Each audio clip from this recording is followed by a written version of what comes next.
The night Emily Walker showed up at my door, I had a half-cold plate of beans on the table, mud on my jeans, and no idea my life was about to get tied to hers by morning.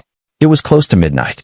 Rain was coming down hard enough to rattle the kitchen windows, and the wind kept pushing against the old farmhouse like it wanted inside. I had just come in from checking a calf that had been acting off all evening. My boots were still by the back door, leaving a dirty puddle on the floor I had not bothered to wipe yet. Then somebody started pounding on the front door. Not knocking. Pounding. I froze with my fork in my hand. Nobody came out to my place that late unless something had gone wrong. Around here, late-night visitors usually meant a loose cow, a truck in a ditch, or bad news. When I opened the door, Emily Walker was standing on my porch. For a second, I almost did not recognize her. Her hair was soaked flat against her cheeks, her jacket was dripping rainwater onto the boards, and both hands were wrapped around a brown folder like it was the only thing keeping her upright. "Jake," she said, and her voice cracked on my name. I looked past her into the dark. "You drive here?" She shook her head. I walked from the road. Grant took my keys. That woke me up faster than coffee ever could. "Come inside." She stepped over the threshold, and I shut the door against the rain. She stood there in my front room, shaking so hard the papers in her folder made a dry little rattling sound. I grabbed a towel from the laundry chair and handed it to her. "What happened?" She pressed the towel to her hair, but she did not sit down. Emily had always been like that when I saw her around her father's place. Moving between two worlds. College girl clothes one weekend, work boots the next. Pretty, polite, a little unsure where to put herself. I knew her, but not close. Her father, David Walker, had been the one I knew. He had helped my dad patch fence when I was a kid. Later, after my parents were gone, he was the neighbor who checked in without making a big show of it. Now David was gone too, and his daughter looked like the ground had opened under her feet. "It's the will," she said. I nodded toward the kitchen. "Sit down first." "I can't." "Emily." That did it. She looked at me like she had forgotten where she was, then walked into the kitchen and sat at the table. I put the kettle on because I did not know what else to do with my hands. She opened the folder and spread papers across the table. They were damp at the edges. Legal pages, signatures, a copy of something stamped by a county office. I did not pretend to understand all of it. I knew cattle records, loan notices, feed invoices. Lawyer words always seemed written to make honest people feel stupid. "My dad added a condition," Emily said. "I didn't know. Nobody told me until today." "What kind of condition?" She swallowed and looked down. "If I'm not married by the deadline, I don't get full control of the farm. Grant does." I stared at her. The kettle started whining behind me, low at first, then louder. "Married," I said. She nodded, embarrassed and angry at the same time. "Dad thought it would protect me. I guess he thought if I had someone steady beside me, Grant couldn't push me around. I don't know. Maybe he wrote it when he was sick. Maybe he was scared. The lawyer said it's valid." I turned the burner off. "When's the deadline?" "Friday." It was Monday night. I poured hot water into 2 mugs, though neither of us had asked for tea. "And Grant?" "He came back this morning." She gave a short laugh with no humor in it. "New truck. Clean shoes." Talking like Dad's farm was already cleared out. "He has buyers coming this week, Jake.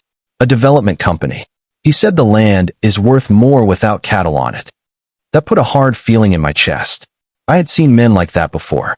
Men who looked at a pasture and saw house lots.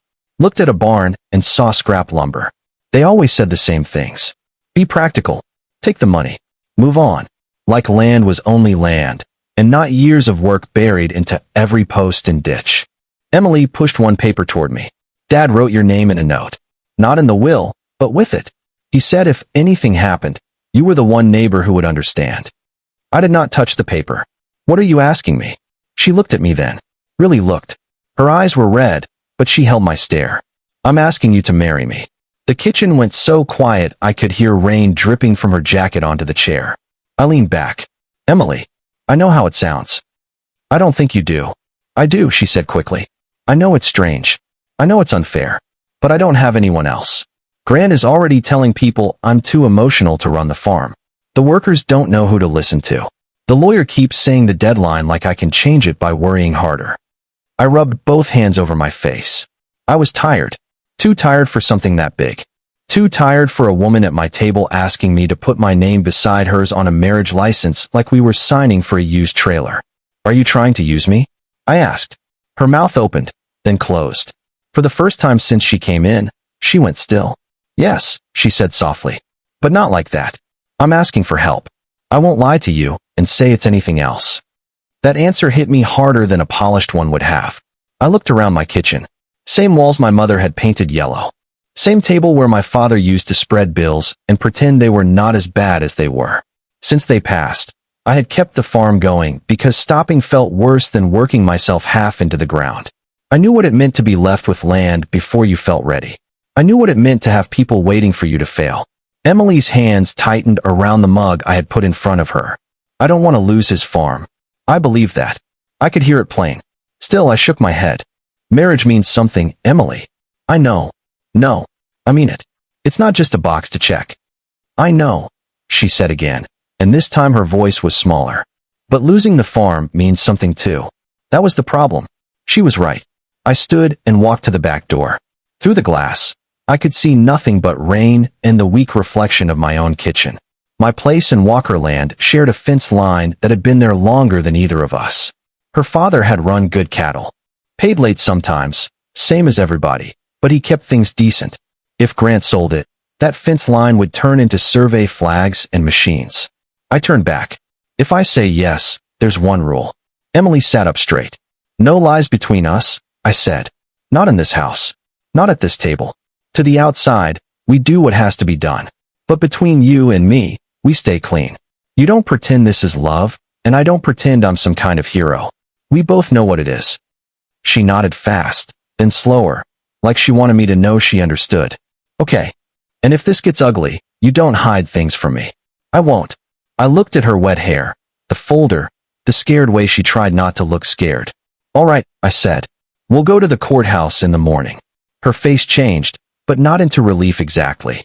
More like the weight shifted, and she almost fell under the new shape of it. Thank you, she whispered. I nodded once because I did not trust myself to say much. The next morning, we drove into town in my old pickup with the heater blowing too hot, and neither one of us talking. Emily wore a blue dress under a brown coat, like she had tried to make the day look normal and failed. I wore my cleanest shirt, which still had one stubborn grease mark near the cuff. At the courthouse, the clerk looked from Emily to me and then back again, curious but polite. We signed where she told us to sign.